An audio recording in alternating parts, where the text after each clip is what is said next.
everyone. Welcome, welcome. Let me get our chat up here. Excited to see folks joining the room. And this is also being live streamed today. Thank you all so much for joining. Welcome. We're going to get started in just a few seconds here as folks start to come into the room.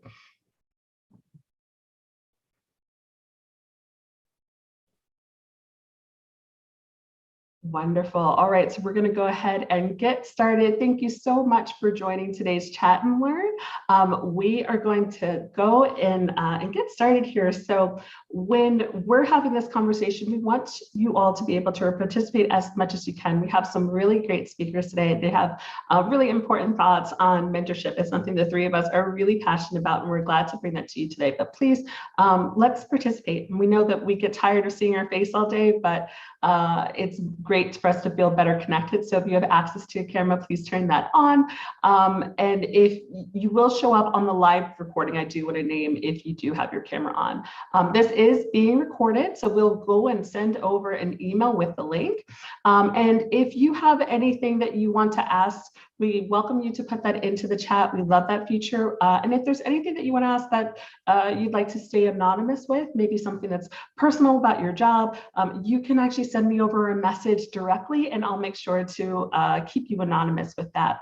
And please keep up with us here on social. We're at Power to Fly everywhere that you go. Subscribe to our YouTube channel. We'd love to see you there. So let me go ahead and introduce our wonderful guest today. Today we have Eve Ellis. Eve Ellis is a wealth advisor developing sophisticated solutions. She also advises interested clients on social responsible and impact investments, and provides access to two proprietary portfolios, which she co-manages: the Gender Parity Strategy and the Matterhorn Refinitiv Diversity and Inclusion Strategy, to investors seeking to align their investments with their values. She's a member of the Forum for Sustainable and Responsible Investments. She has served on the board of Miss Foundation for Women for 8 years, and is a founding board member of Miss Action Fund. Thank you so much for joining, Eve. Thanks a lot, Noelle. Great to be here. Absolutely, thanks for being here. And then we have Derrick Foust. Derrick works as the program manager at StartOut, overseeing the mentorship program to drive impact and objectives through curated, connection and resource building. To date, we have matched 1,000 plus founders with mentors, with a 98% satisfaction rate from participants, and that is incredible. So he has a passion for amplifying voices in entrepreneurship and working with smart companies who want to share their message in creative, community-driven ways. He's worked for the Gotham Film and Media Institute, formerly the IFP, and made in the New York Media Center, champion creatives and entrepreneurs along the way. So for those of you who are looking to get a SHRM credit, take note of what we have here in the top left corner. So you can take that down to get your SHRM credit for today. So what we hope that you take away from today's discussion is how employee engagement programs that focus on mentorship here can increase employee satisfaction and retention, why mentorship is an effective and impactful type of employee engagement, and how to get started with your own program. Okay, and I'm going to keep this screen up for just a moment so everyone can get that SHRM ID. Let me actually write it in the chat as well.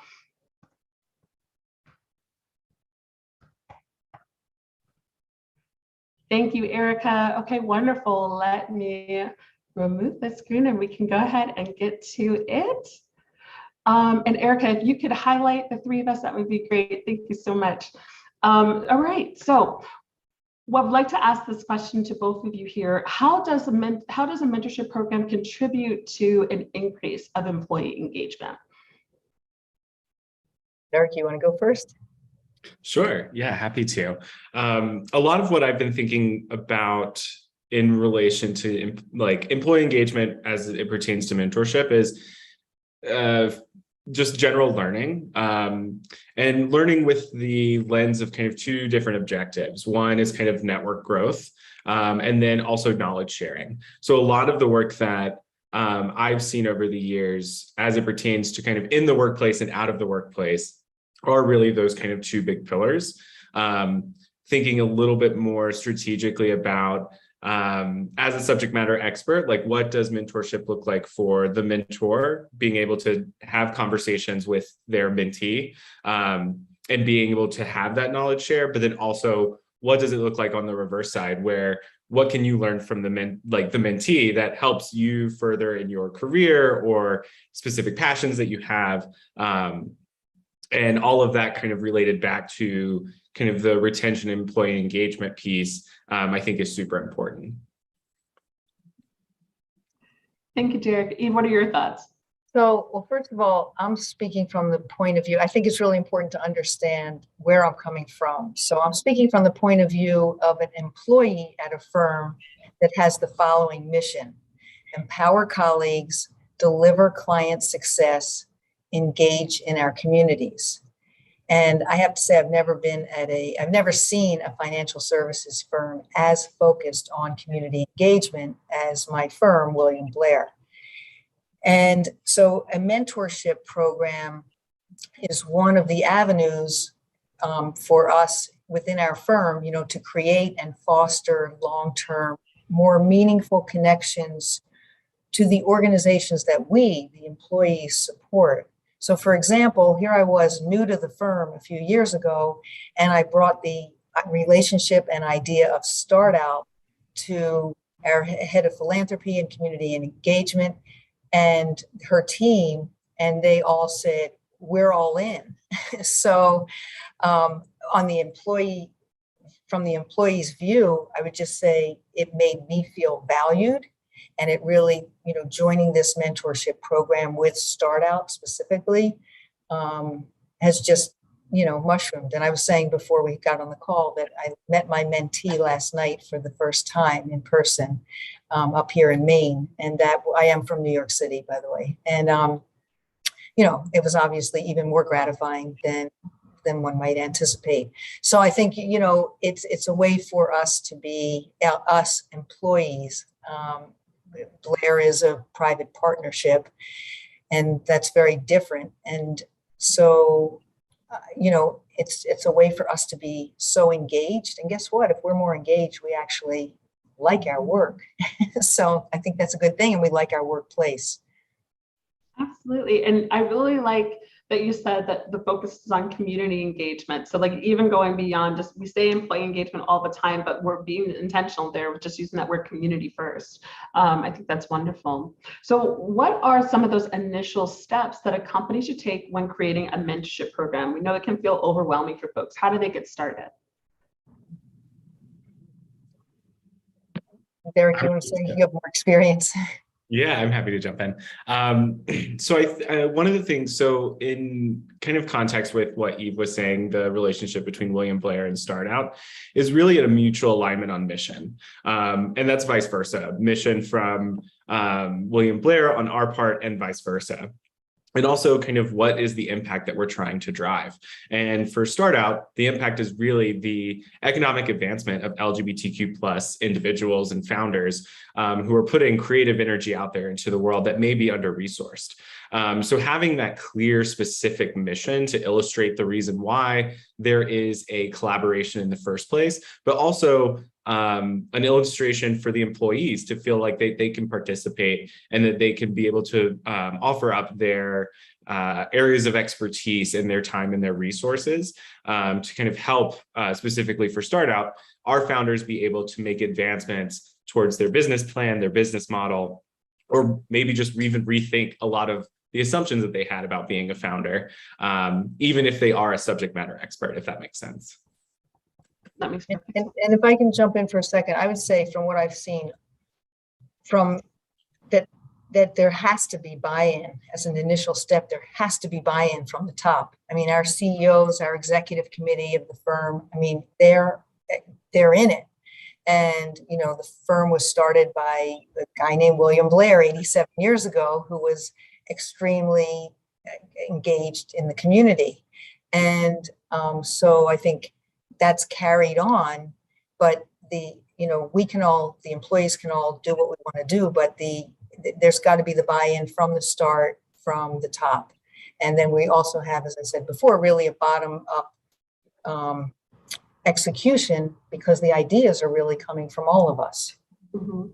Absolutely. It doesn't work without the leadership buy-in. And then what Derrick was saying there at the beginning, when we can be really clear on where those gaps are, when we're looking at underrepresented groups, that makes a really big difference. So like that awareness is really key with getting this started. So I appreciate those thoughts, y'all. So what are some of the main challenges companies may encounter when creating this sort of a program? Do you want to go ahead, Eve? Yeah, I think the main challenges, I guess, are getting employees to understand the benefits of it. And I think there are really serious ways to deal with that, or concrete ways to deal with that. I think also just getting people to understand that this is a way to attract and retain talent. And I think maybe it's just a little bit of a re-education or to get people to understand that this is an important thing to do, even though, yes, there are some challenges. Yeah, absolutely. One of the things that I'll add on to that is kind of how does one measure the impact of a mentorship program? And I think that always starts there, both from if you're working with another organization, but also if you had something that's internal, really what does that impact look like? And if it is a partnership with another organization, I think aligning on what that impact kind of may look like, especially as it pertains to just kind of the experience of the mentor. Some of the things that I've seen over my years of managing mentorship programs is really around what does it look like to think about impact as it pertains to not only the larger company's goals, but also just like the success of who you're working with. Are those the same? Are those different? Like, what does that conversation look like? And I think that's really where we, at StartOut, we start with aligning ourselves with organizations that have similar interests, but also really thinking a lot about what does the experience look like for the mentor and creating that additional buy-in, because it is ultimately a collaboration, especially as it pertains to both like StartOut and William Blair. Yeah, absolutely. And if we don't know what's needed, we're going to miss things all the time. So I really like that perspective. And, kind of digging in a little bit more on that same question of challenges that Eve talked about a little bit there, and I'd like to dive in more, is, getting teams engaged with participating in the mentorship program. So Eve had mentioned understanding the benefits or not seeing the benefits. So we don't really want folks to see the mentorship program as an extra responsibility. So how do we really sell that to them and get folks engaged? Well, Noelle, I think I might change the question a little, because I do think it's an added responsibility. Mm-hmm. And I don't know that there's any way to pretend that it's not. But I think it's a responsibility that so many should want and should crave and should engage with and embrace. There's so many, frankly, there's so many things that a mentor gains from being a mentor that I think people have to understand. Yes, it's a responsibility, and that's a great responsibility. Can't wait to, sink my teeth into it. So there are just so many things that the mentor gets. So both personally from it, professionally, as I said before, feeling valued. And yes, of course, transferring the knowledge, it is so important that Derrick was talking about, this transfer of knowledge. And that's really what the mentee gets, although it feels good to transfer your knowledge too. So I argue there too that that's kind of two ways also.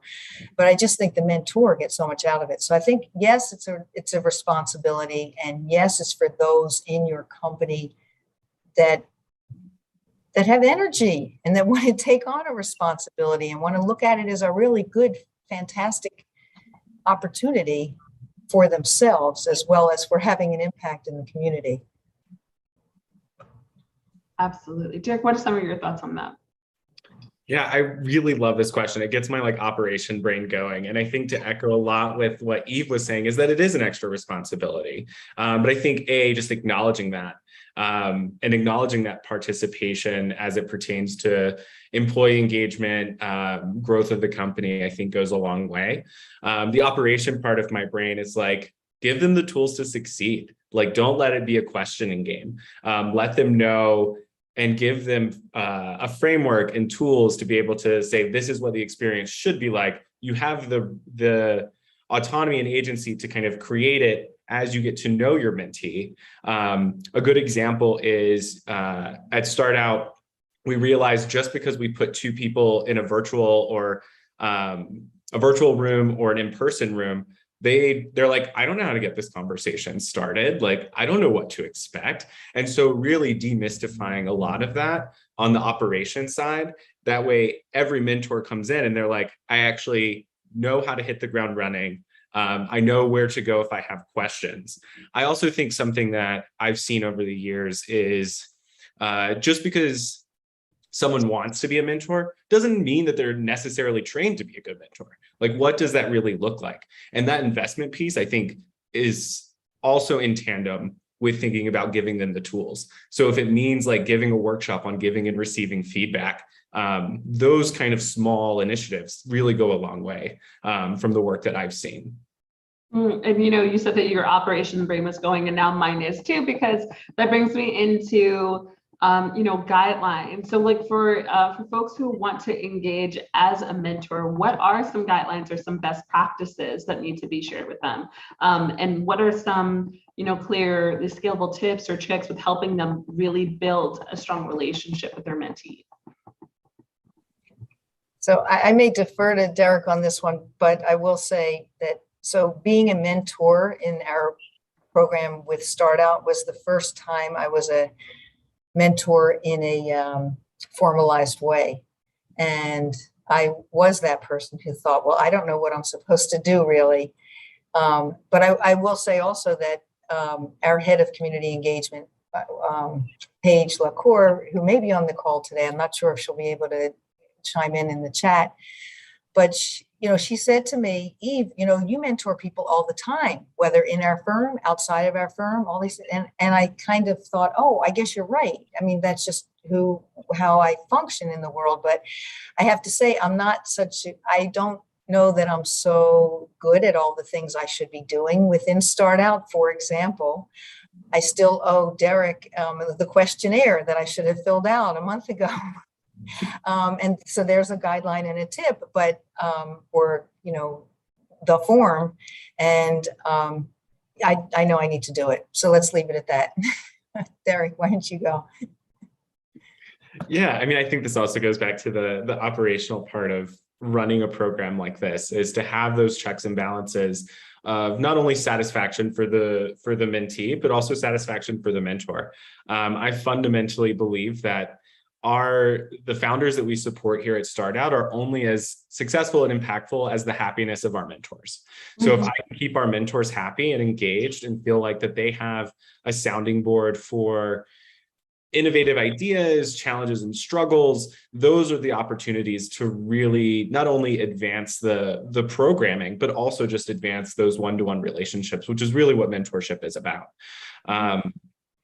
I would say that some of the best practices that I've implemented that I think arguably have gone pretty well are kind of those tools, like building in those toolkits, not only for the mentor to be successful and to not have all of those questions kind of coming into a new experience, but also for the founder or for the mentee, like what are those expectations? And I think that is both if it's an external mentorship program or if it's an internal to a specific company, really thinking about like distilling a lot of those impact metrics down further into kind of what does that experience look like, especially if it's long form. And most mentorship engagements that I think are the most meaningful are going to be mostly those long form engagements. So, these folks are working 6 months to a year together. What does that involvement look like? And what does those toolkits be able to help them be able to pivot when they need to? Absolutely. And I like what you're saying about checking back in, because sometimes when folks have a mentorship program, they may give those best practices and they set people on their way, but they're not checking back in with the mentors or the mentees and saying like, hey, how is this going? So making sure that's a part of your practice, I think, is really essential. Thank you both. So, based on my experience in a typical mentor-mentee relationship, the assumption is that the mentee is exclusively the one that's gaining in the relationship. So how can we, create a reverse mentorship program where both parties really feel like they can find fulfillment and real benefits? Well, go go ahead, Derrick. All right. Well, I just think it's again, it's about reframing, because the mentor is gaining so much from the relationship. So it could be, it could be personal, it could be professional. Let me say why it could be professional. I mean, I made an introduction to my mentee to someone who I wanted to be in touch with, but didn't really have something in terms of business, but didn't really have some reason to be reaching out at that point in terms of business. But it was a great opportunity for me to introduce them to the mentee. They also wanted to impart their knowledge to the mentee. They were, a retail business with over 200 million in revenue. And my mentee is in retail. And so, you don't know what it can mean in terms of a professional development. I'm not saying that's the only reason somebody should become a mentor, but I think that what you gain as a mentor is sometimes unquantifiable. Mm-hmm. Absolutely. Derrick, do you find the same to be true? I do, but I also try to push. So I meet with every mentor who's new to StartOut. I've done that previously in other programs that I've led, because I think it goes a long way. And I think it's a really great space to kind of really make the fulfillment and benefits of the mentorship explicit, getting them to really be able to articulate from the mentor side, getting them to really be able to articulate, like, what brought you here today? What brought you to apply? How can I be that collaborator with you to kind of get to that point? And maybe they won't have an answer at that moment. It's totally okay. But kind of really thinking about that why over time and how that why may change based on their career path, their career trajectory.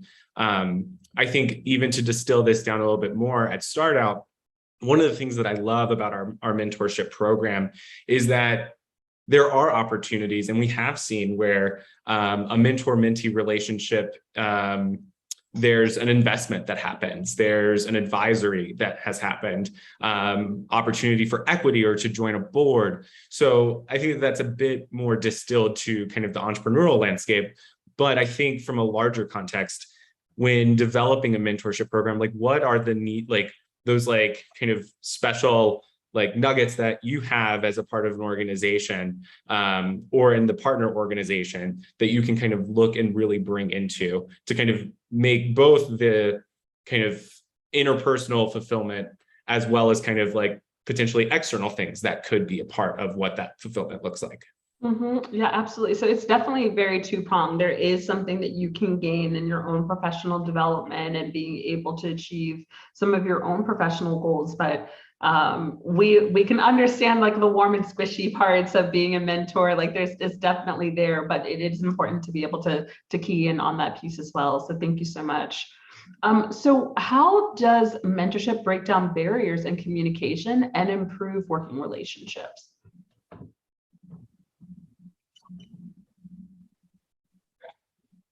I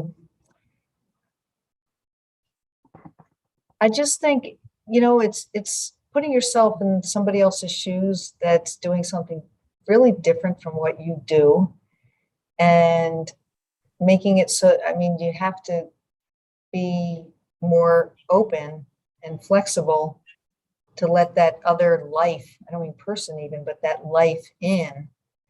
And it's just a matter, I don't know, it helps in the overall making you more open, more accessible, and more flexible, that I think is a good thing to carry over into everything. I love that. Derrick, what are your thoughts there? Yeah, I think a lot about like a narrative of like self-actualization, kind of going back to the original, like the last question of like the fulfillment of one's own potential as a mentor or as a mentee, but then also thinking about imposter syndrome and how imposter syndrome oftentimes leaks its way into kind of what communication and improvement of relationships look like over time. And a lot of what I've seen is just a strong narrative of how to give and receive feedback, which is a very big takeaway of not only like growth steps for the founder and mentor individually, but also their working relationship. But I think what I have seen is that I have mentors who join and they're like, I've never mentored before. I don't know if I'm ready. I don't know if I'm going to be good for this person. And it starts with, here's the toolkit that we have for you, but also you have an ally in us to get you to that space, to build those communications and improving that working relationship. And it's going to take time because you're going to flex into your own coaching style, and that ultimately will change as well. That with hearing your responses both on that question, it makes me think about vulnerability overall, and that might be something that's really hard for leaders. So what advice would you give somebody who's newer into mentoring and maybe afraid to kind of show the sausage, so to speak, when it comes to their day-to-day or the thing that they're mentoring on? How do we, support mentors in getting more comfortable with vulnerability? Go ahead, Derrick. Yeah, happy to jump in on this one. I think that this is where that like the bigger narratives of just showing people who you are. Like, we're not perfect. And I even think in a mentor-mentee relationship, that's why it's kind of on both sides. The mentor is going to learn a lot from the mentee and vice versa. So really thinking about like, how do I show up as my authentic self? I have these areas of expertise in this specific industry. But I also think that there are going to be areas that like I don't know. And I think that that's kind of the nurturing part of a mentor-mentee relationship. Mm-hmm. I love that. Yeah, I would say, Noelle, and with my mentee, I mean, she has a business that makes sustainable candles. And I don't know anything about that. I mean, I know about other things in the sustainable world, but I don't know anything about that. And so I just did some introspection thinking, well, how can I be of use to her? Because I don't do that. And I thought really making connections was my strength for her. Now, there have been some other things that I brought to the table, I believe, and I believe she believes too, but I just kept thinking, okay, so who do I know? Who do I know? Who do I know? And that's turned out to be really valuable. And I think there has to be, I mean, you talk about the vulnerability. I think just the mentor needs to do some level of introspection, even if it's, wow, I'm really nervous about this, or whatever the introspection turns up. Because it's obviously just going to be a stronger relationship and more valuable relationship if the mentor can do that. Mm-hmm. Mm-hmm. Absolutely. And we were talking before this got started about when you were sharing about meeting somebody in person, and I was touched on, it's so important to be able to see a mentor as a whole person. But even if we're doing that digitally, when a mentor shares a mistake that they made, or that can really be make sure that they can feel like this imbalance. So when those things are shared, it just helps people be so much more open and helps solidify a real relationship. Yeah, agreed. And a question that had just come in here, what have your mentees taught you about yourself?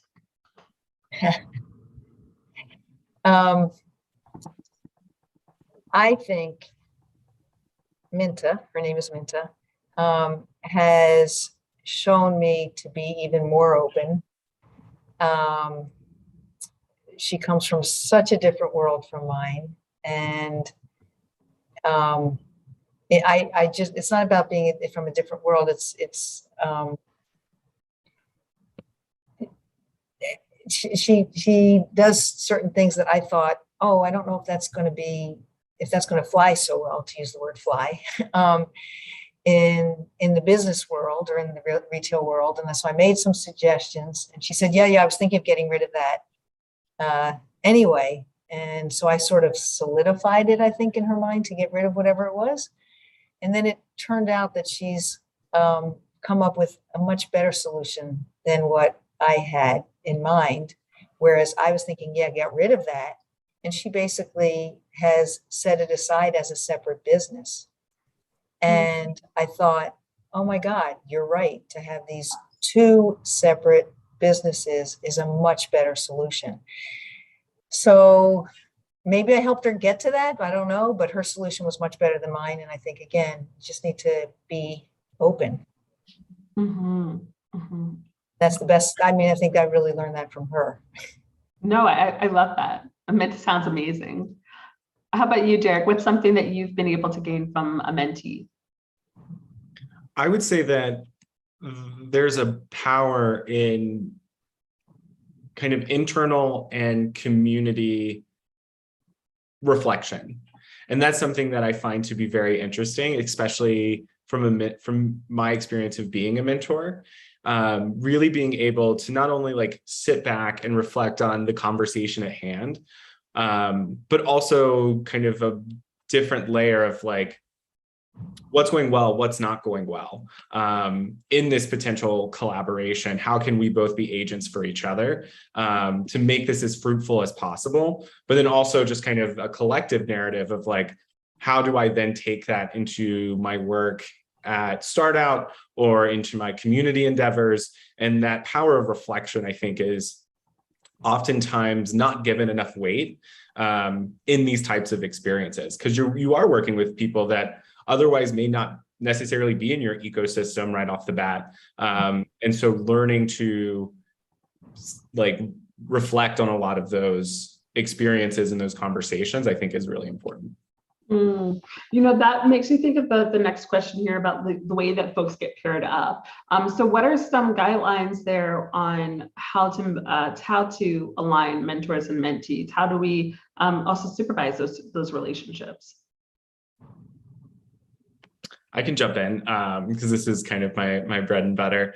I kind of think of it in pillars. And over time, like there's kind of the pillars that I think most people gravitate towards. And then there's other pillars that I think make the pairings much more fruitful. So the first one, like for instance, at StartOut, we not only get to know every mentor individually, but we also know our founders. So we know not only functionally, like where is the founder struggling? How does that align to expertise? How does that align to industry? But we also get to know them on a human level. And we're like, kind of those like social demographics. Like, do you prefer to work with a mentor that is in your city? Do you prefer to work with a mentor, and vice versa for founders? Do you prefer to work with someone who is or identifies as a person of color? Because especially at StartOut, we do represent a lot of layers of marginalized individuals. And I think that is super important.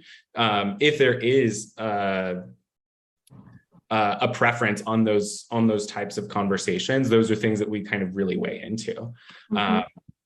But I would say that those are a little bit more secondary in the work that StartOut does, because we really focus on areas of expertise, kind of what are the goals and challenges of the founder, and how does that relate to folks like Eve, who has a wealth of knowledge?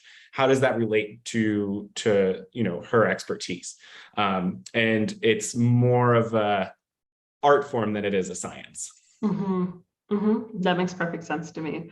Eve, any thoughts on that? No, because I'm on the other end of it. So. I figured so, but there's no harm in asking. But one of the things that I found with doing this work is essentially understanding that it's great to be able to pair up with a mentor that has a similar background to you, right? Like it's great if I'm able to be mentored by a Black woman, but it doesn't mean that I can't gain something from somebody who's outside of my community as well. And I was curious if you all had any thoughts on that, but that's just something that I found in mentoring and being a mentee.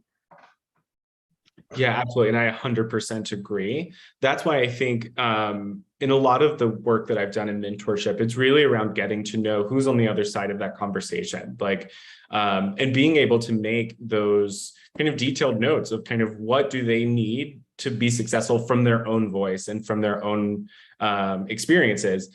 And oftentimes I see it on both sides, where they're like, as long as they know my industry or as long as they know fundraising, like I'm okay, I'll work with whoever. And then there are some folks that there's kind of a more trauma-informed approach that we use to make this experience as fruitful as possible, not only for the founder, but also if the mentor has a similar request. So it really is kind of that one-to-one high touch that I know StartOut does very well. But a lot of the mentorship programs that I've participated in and have led have really kind of led a lot with that kind of thought. Mm-hmm. Yeah, I really like that, and that mindfulness of being trauma informed. Love that. So a question that had just come through here was about the buddy program, which is, can be mentorship adjacent.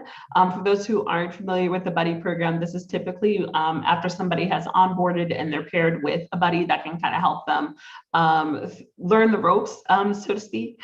So this person was asking, what are some of your thoughts on buddy programs, and who is a good person to align somebody with a buddy?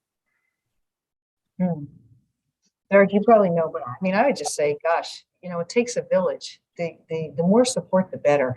So, Derrick, what do you think? I agree. I think that there's some current literature that has come out recently around kind of meta mentorship and what that looks like internally and externally.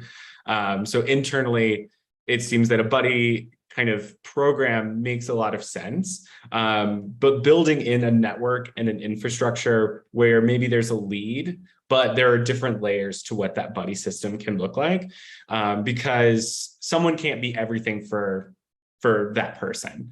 And I think that that's super important, especially in roles or in collaborations that are cross-functional, where there may be a layer of expertise that may be outside of the department or outside of kind of that area of that expert's area of expertise, that I think kind of really enhances what that could look like. There's a big operational lift that comes with that, obviously, but I think that that kind of meta approach is can potentially be very fruitful. Mm-hmm, mm-hmm. Thank you. And I hope that answered your question, June. I just see that you also asked 30, 60, or 90 days. I think it really just depends on the company and bandwidth and things of that nature. So some investigation is always worth spending some time there. So how can we ensure that we're creating a mentorship program with a DEIB perspective? So we talked about that a little bit with the earlier question, but if we dive in deeper with like, what does inclusion and belonging especially look like with a mentorship program? How do we keep that perspective in that lens? Gosh, I just feel as though we have it ingrained in, so that's not really a good answer. Because we're just looking within the firm for, diversity and inclusion and equity really is looking at different parts of our firm. So not just private wealth management, but also investment banking, also research, also investment management, as well as people of diverse backgrounds, people of diverse colors, gender, etc. So I think the people who are running the programs at our firm are tapping and being cognizant of whom they're reaching out to at all times, I think. But that's just, again, from my point of view of watching it, as opposed to Derrick's doing it. So Derrick, you're doing it. So, how do you keep DEI in the forefront here? My direct answer is make it a metric, like make it an impact metric. Like if you're not tracking it, then you're probably not doing it to the extent that you would want. So making that something that is tangible across other company goals, I think is really, really important. And if you're not focusing on DEI efforts as it pertains to a mentorship program, like that's the ultimately where you need to start, is thinking about what does that look like related back to your mission for this type of program and the type of impact and metrics that you're trying to hit for your employees. And then also kind of driving in new talent, like what does all of those intersections look like? I would also say that it is also something that can be built into the tools that you give the folks that are participating in this program. One of the big workshops that we lead at StartOut is not only how to give and receive feedback, but like how to give and receive feedback that's trauma informed, that has a DEI like a narrative, because ultimately, like a good pairing only goes so far if you can help give them those tools. So I even think just like even more granularly in an operational sense, like there's so many ways to bring in DEI perspective into the materials you produce, your philosophy on mentoring and pairing. And I think that kind of just starting with what that looks like, because DEI, compounds over time and it changes kind of with the company. So kind of really being attuned to that, I think, is important. And when I think of diversity, equity, and inclusion, as being a practitioner myself, I always put mentorship under the E for equity, because if we can see where there are some gaps, especially for groups that are marginalized, it's a really great program to put in there. But that does make me think about training overall, where being really conscious of bias is important. But then also training overall, and we talked about this very briefly, but what are some things that you feel like a mentor really needs to know in order to be effective as a mentor, sorry. What does a mentor need to know to be effective? Yes.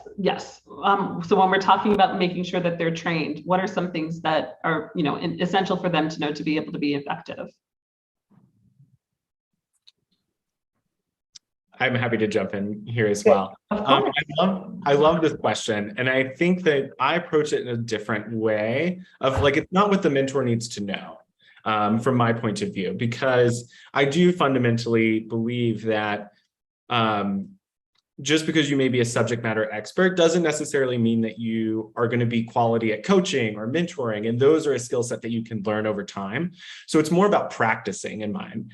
So I'm thinking like practicing unconscious bias, like being able to recognize, like going through one training is not going to make you an expert on unconscious bias or trauma-informed work or any of those types of things. But building in a narrative of what does that practice look like for you as a coworker, you as an individual in society and in your community, I think is really where I like to focus a lot of that energy, if that makes sense. Yeah, that makes perfect sense to me. Yeah, let me also say in our firm, we have a real focus on DEI in different ways. So every office in the US has community partners that they have selected that have gone through a rigorous selection process. And those are the recipients of much of the granting and the engagement of employees from that office. So let's say, for example, we've partnered with iMentor in the Chicago community, and that pairs Chicago Public School students with a professional mentor for a 2-year experience and program.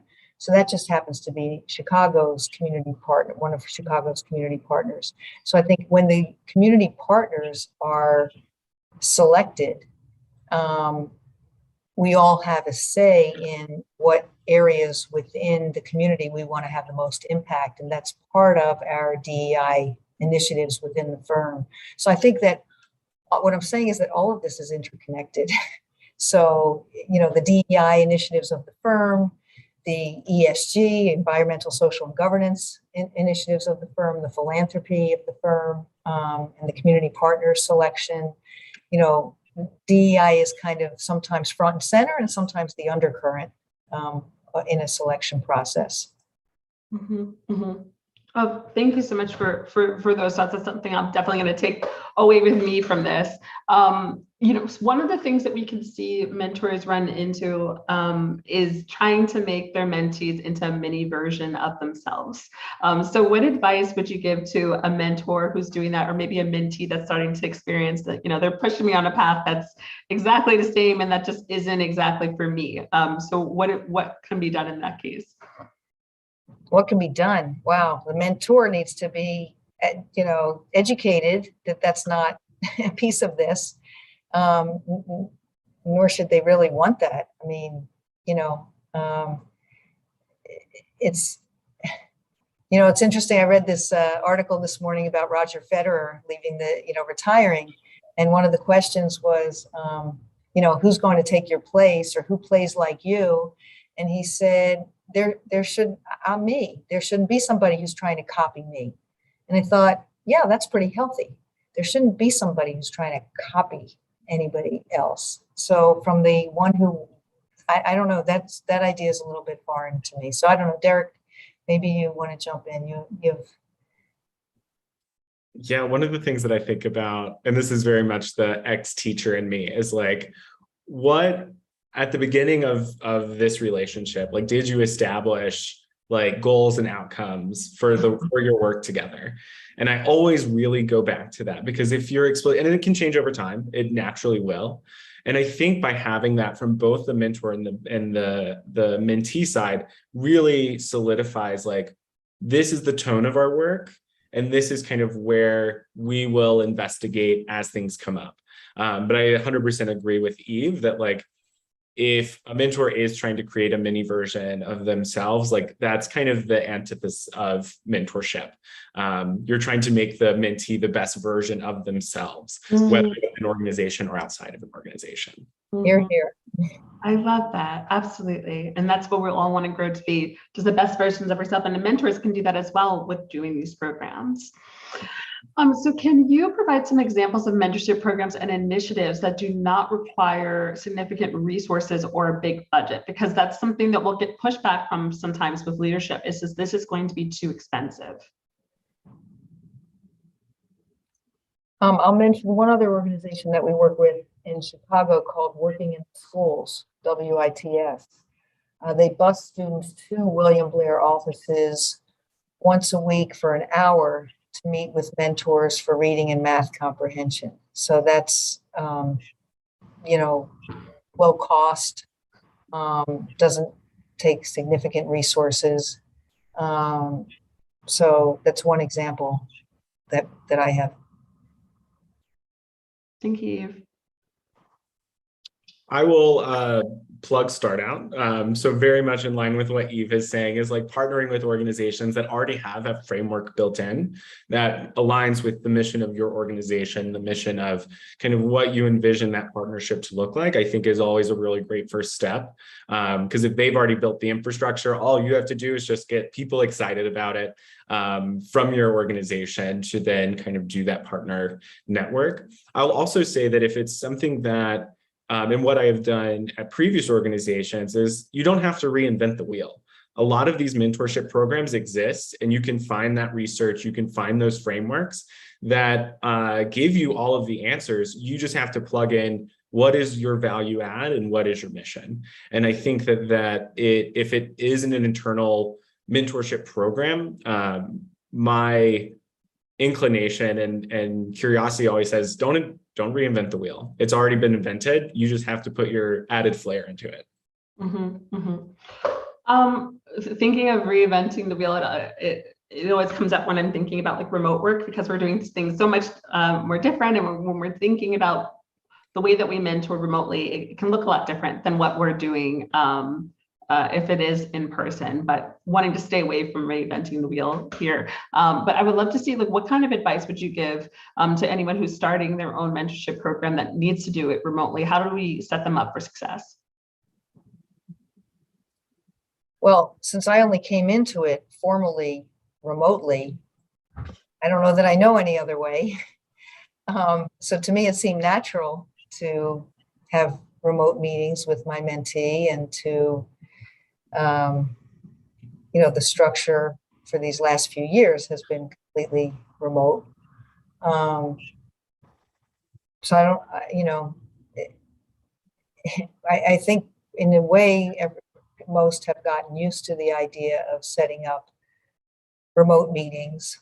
And in a way, I think it's a little bit easier, rather than scheduling 10 people to discuss whatever needs to be discussed. To hop on a Zoom call is really pretty easy. So hopefully it's become easier is really what I'm saying, to do this remotely. Thank you, Eve. Any thoughts about success when it comes to working remotely as a mentor or mentee?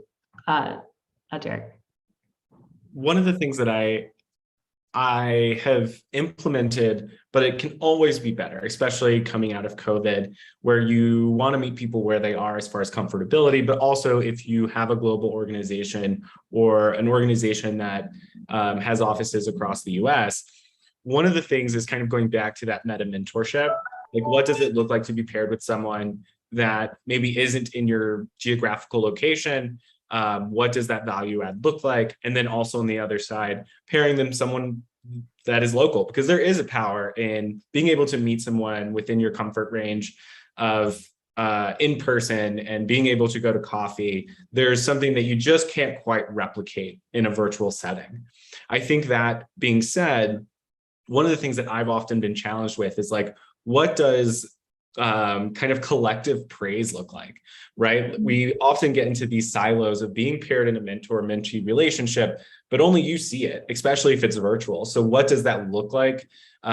Being able to share those wins and those accomplishments to a broader network within your organization that kind of really just instills not only the engagement piece for the mentor, but also just kind of the excitement for the mentee if it's an internal program. I think that also can be replicated. And what we're trying to do better, especially at StartOut, is like, what does that collective praise look like? And how do we best shine the light on all of the successes of our mentors and mentees?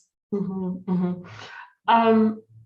I love that. And one other thing that I wanted to bring to the table that just that came to me, that is an experience that I had with working with a leader who said, do we really need to have a formalized mentorship program when, I mentor people all the time. I'm always giving advice to the newer people that are coming in.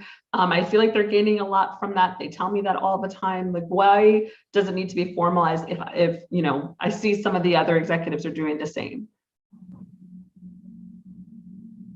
Oh, I think it's held my feet to the fire. This is different from my just being a nice person, blah, blah, blah. So nice, helpful person. I think it's, even from the conversation today, there's some things that I think I should be going back and discussing with Minta, et cetera. So I just think it's to have a structure. I mean, there are two reasons. One is because not everybody's doing that nice kind of mentoring. Mm-hmm. And they might want that opportunity and thrive having the opportunity. And then the other is there's something to be said for having some structure and for being accountable. And so I think that those are the two reasons that, it should be a structured program. And the other thing is, I think it's really something to say outside that the firm has mentor programs. I think it's a way to attract new talent to a firm. It says something about the firm or the company itself to say, this is what we do here. I mean, one of the things when I first came to Blair, it was very clear. Blair is not a place that writes a check to a charity, and that's that. They want community engagement opportunities, period. And that's a really big message to all of us. And I like it and was attracted to it. But, I think that you portray who you are as a company, and a mentorship program helps you, I think it says something positive about a company to the outside world. So to just say, we have nice people who do this isn't really enough. Mm-hmm. I would 100% agree with that logic. I think, and not to continuously bring data and narratives of impact into it, but like, that's not trackable, right? When you think about retaining employees, when you think about getting the best talent for your organization, like being able to come to an interview or to an offer to say like, these are the metrics that we've tracked through our mentorship program. This is the success we've seen. Then it's no longer just like, oh, well, I mentor a lot of people and I have that self-validation. It's like, no, here's the numbers for the organization, and here's how it contributes to larger growth and getting the right people and the best people into the organization. But I also recognize that like not everything should relate back to data, but it is a big driving force, I think, and it makes the narrative a lot stronger when you have more structure, as Eve was saying.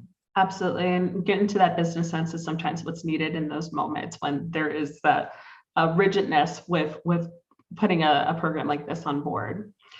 So we have a couple of minutes left, and I would like to leave us off with this question. If you can go back to a time that you had been mentored, what was something that you were able to gain from that that's been beneficial for you in your career or in your life? I would say I have an informal mentor right now, who's a colleague of mine, who says to me things like, Eve, you need to do that. You need to do that. And while it's informal, because I was never part of a formal, on either side, mentorship program, she's right. I mean, she's really been right. You know, I think she's batting 3 for 3 so far. So, you know, I listen. You know, I'm the beneficiary of this relationship. Now, maybe she gets something from it too. I have to think about that. No, I think she's pleased actually too. So I do see it as two-way. Yet she's a mentor and friend and colleague, and has luckily for me taken me under her wing. And I think I will say she happens to be a wealth advisor at my firm, who was the first female wealth advisor at my firm many, many years ago. Mm-hmm. And you know, I sought her advice early on, and so yeah, you know, it still works, is what I'm saying. It doesn't matter. It doesn't matter how old anybody is on which end either. Absolutely, and she sounds amazing. Thanks for sharing, Eve. She is. And I think from my perspective, I've been with StartOut full time for almost a little over a year and a half. And I actually came into the program as a founder. And I had a mentor kind of just like Eve, who was willing to tell me the thing, like was willing to question me on a lot of my assumptions in a very graceful way.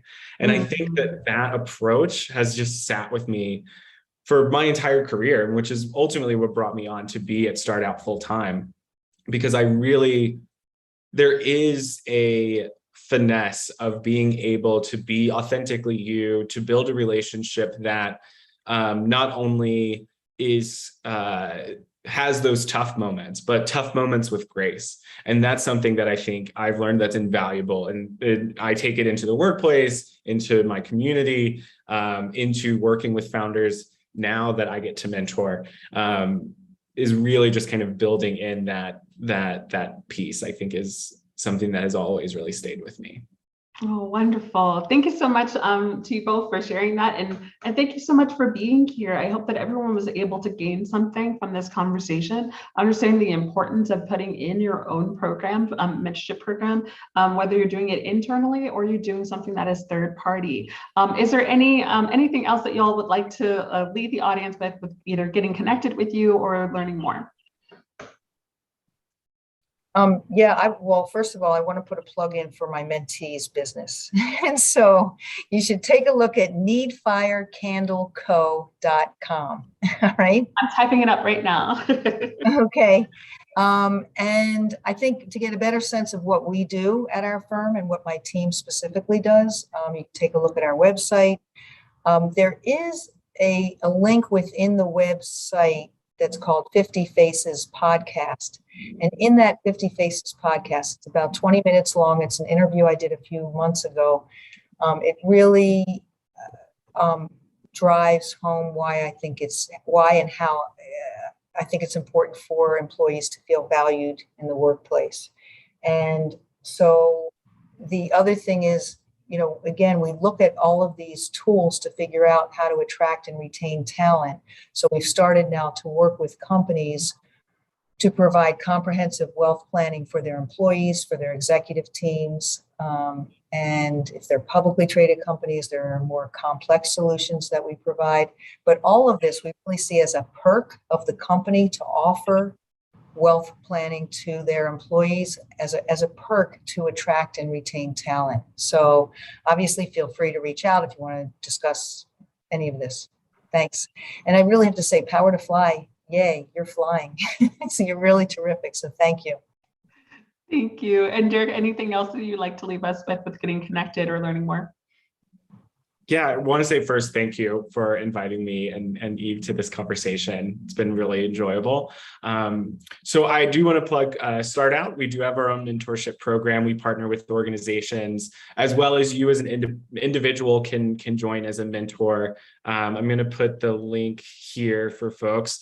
So just a quick brief, StartOut supports LGBTQ plus entrepreneurs. Our lens is very much rooted in social or economic impact for our founders. So really thinking about jobs created, funding raised, evaluations, things along those lines. So if you're a subject matter expert who's looking to give back, feel free to submit an application. It takes about like 2 to 3 minutes, depending on how lengthy you want to be. But ultimately, if you do decide to sign up, we'll set up a one-on-one where I get to know you outside of your LinkedIn and your application. Thank you so much, Derrick. Well, thank you both so much for coming. Thank you all for joining, and have a wonderful rest of your week. Thanks so much. Thanks, Noah.